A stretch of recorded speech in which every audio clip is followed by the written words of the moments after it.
ગાંધીધામમાં સાંસદ સ્વચ્છતા મેરેથોન યોજાઈ।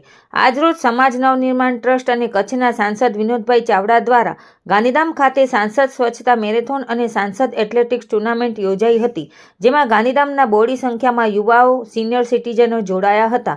આ વેળાએ under 14, under 17, under 40, under 60 senior citizen સહિત અલગ અલગ કેટેગરીમાં ઇનામ વિતરણ કરવામાં આવ્યા હતા। સાથે સાથે એથ્લેટિક્સના કાર્યક્રમમાં ખેલાડીઓ જોશ સાથે ભાગ લીધો હતો।